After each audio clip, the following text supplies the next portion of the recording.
Before I launch into the main discussion of this video, I just want to apologise for this show's hiatus. I apologize. Shut the fuck up! It's been a busy year for me and I had to prioritise, and unfortunately these animation archive videos got moved further and further down the pile. Thankfully I have a lot more free time now, which means animation archive videos will be released with greater frequency for the foreseeable future. With that, let's get on with the show. Warning! The following video contains major spoilers for Cowboy Bebop. If you have not seen the show, please do so and then come back. Cowboy Bebop is a Japanese animated series developed by Sunrise in 1998. Over its 26-episode run, this western and jazz-inspired sci-fi would build up a legendary reputation and has been hailed as a masterpiece by many. The series focuses on a small band of bounty hunters: Spike Spiegel, Jet Black,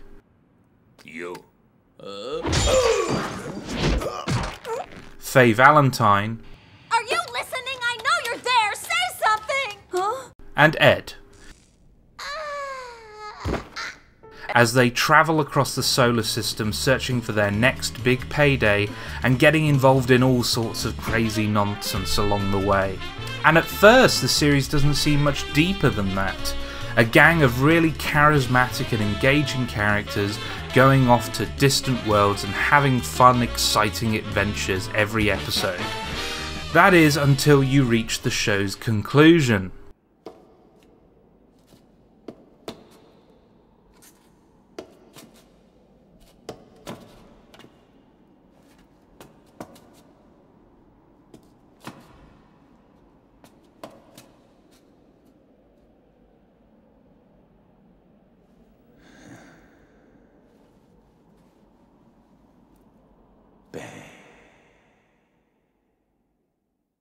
Spike Spiegel loses the love of his life and then dies attempting to avenge her passing in the show's final episode. And all this occurred due to a criminal past Spike had been trying to run away from for the show's entire run.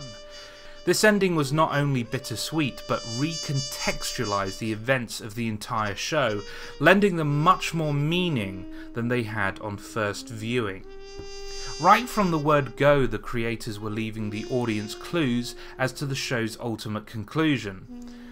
One of the most significant ones is actually Asimov and Katerina's arc in the first episode. Their story is a microcosm of Spike's ultimate fate. Both are trying to run away from their criminal past and start a new life for themselves. But this new life could never come true. Reality catches up to them, and the past they desperately wanted to escape destroys them.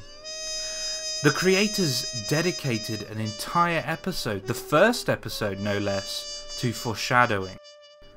There is one scene in particular during the final episode that casts a new light on past events. An exchange between Spike and Faye before our protagonist leaves the Bebop and never returns. Look at my eyes, Faye. One of them is a fake because I lost it in an accident. Since then, I've been seeing the past in one eye and the present in the other. So I thought I could only see patches of reality, never the whole picture.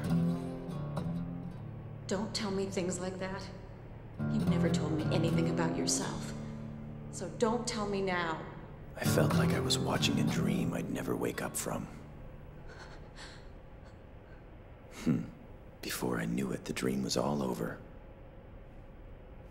All the way through the series, Spike's eyes have been an important piece of symbolism, but until that scene it wasn't apparent what they were meant to represent. One is fake and sees the world as a blissful dream he never wants to wake up from. The other is flesh and blood and sees the world for what it really is, a reality he wishes to run away from. In the episodes where Spike's past starts to creep up on him, the camera will focus on his left eye, his real eye, And after Julia's death, it is this eye the camera chooses to focus on from now on, because now the fantasy he had created was over. It's all a dream. Yeah. Just a dream. What we're seeing during Cowboy Bebop's run is the dream of a life our protagonist wishes he could live forever. Spike is trying to convince himself that he can leave his past behind and make this new life work, that his mistakes will never catch up to him. But it was just a dream. At the beginning of the first episode, and at the end of every episode from that point onwards, we see an image of a red rose lying in a puddle accompanied by the beautiful song The Real Folk Blues. This is later revealed to be a reference to a memory Spike has of giving Julia a bouquet of red roses only for her to tear them apart and throw them out the window. The colour red comes to not only symbolise Julia but Spike's past life with her. When he leaves the red rose in the street in the very first episode, he's leaving her and his past behind him, but then the rose's colour becomes more distinct as he walks away. The red rose is a reminder that Spike can never truly leave his past behind him, and it's why we see this rose at the end of every episode. It's there to remind the audience what this series is really about. And of course, a modified version of the Real Folk Blues called See You Space Cowboy plays as Spike goes to meet his past head on in the final episode. This to me is why Cowboy Bebop secures its place in history as not only one of the greatest animated TV shows out there, but one of the greatest TV shows full stop. It has all the fun and excitement you'd expect from a space cowboy cartoon, but has a dark, subtle through line that ties everything together and makes the entire show more meaningful and complex.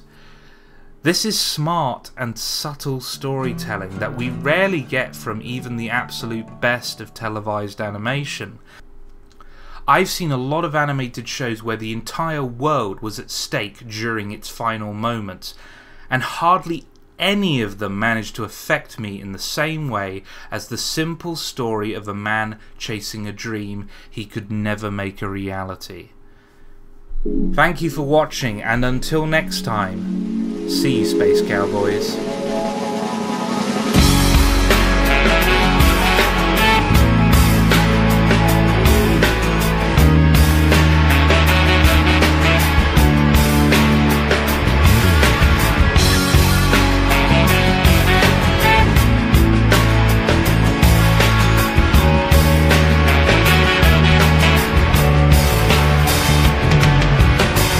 してたと嘆くにはあまりにも時は過ぎてしまったまだ心のほころびを癒せぬまま風が吹いてる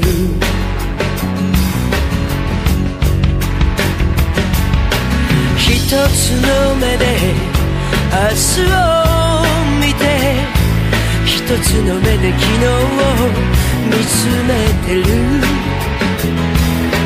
君の愛のゆりか